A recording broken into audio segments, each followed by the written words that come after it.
வணக்கம். இது சென்னை காட்டாங்குளத்தூர் அப்படிங்கிற ஒரு இடத்துல நம்ம போட்டு கொடுத்துருக்குற ஒரு 3 kilowatt on grid system. Bifacial panel தான் யூஸ் பண்ணியிருக்கிறோம். பேனலுக்கு 27 வருஷம் வாரண்ட்டி எல்லா கம்பெனிகளும் கொடுக்குறாங்க.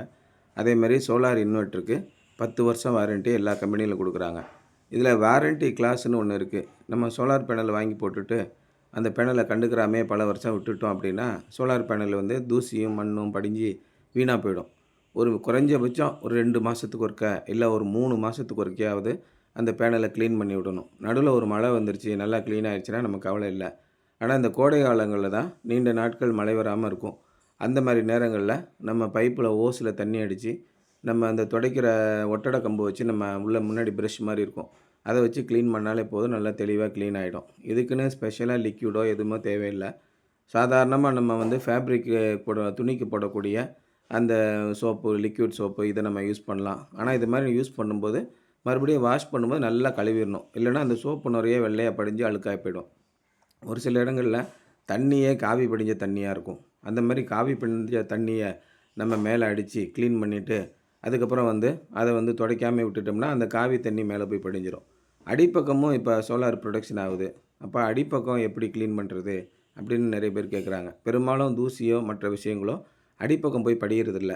சாதாரண ஒரு ஒட்டடை கம்பை வச்சு கீழே ஒட்டடைகள் எதனா படிஞ்சிருந்ததுன்னா அதை மட்டும் துடைச்சி விட்டோம்னா போதும். மற்றபடி தண்ணி ஊற்றி க்ளீன் பண்ண வேண்டிய அவசியம் கீழ் பக்கத்தில் இருக்காது. மேல் பக்கத்தில் மட்டும் தண்ணி ஊற்றி நல்லா க்ளீன் பண்ணலாம். சோப்பு இல்லைனா ஷாம்பு இது மாதிரி பயன்படுத்தி க்ளீன் பண்ணலாம். ஆனால் தண்ணி வடிய வைக்கிறது ரொம்ப முக்கியம். அதனால் அந்த ஸ்லோப்பு அமைக்கும்போது சோலார் பேனல் நல்லா ஸ்லோப்பாக அமைச்சிட்டோம் அப்படின்னா மழை பெஞ்சாலோ தண்ணி அடித்தாலோ உங்களுக்கு தண்ணி அதில் தேங்காமல் நேராக கீழே வந்துடும். ஒரு சோலார் பேனலுக்கும் இன்னொரு சோலார் பேனலுக்கும் நடுவில் 1 இன்ச்சு கேப் இருக்கும். காற்று போயிட்டு வர்றதுக்கும் அதில் ஒரு கிளாம்ப் போட்டு நம்ம ஃபிட் பண்ணுறதுக்கும் தகுந்த மாதிரி 1 இன்ச்சு கேப் இருக்கும். அதனால் மழை தண்ணி கீழே வராமல் கீழே ரூம் மாதிரி போடலாமா நிறைய பேர் கேட்குறாங்க. அந்த மாதிரி பண்ண முடியாது. அது மாதிரி பண்ணணும் அப்படின்னா நம்ம என்ன பண்ணணும், கீழே ஒரு ஷீட் ரூஃபிங் மாதிரி போட்டு அதுக்கு மேலே பண்ணிக்கணும்.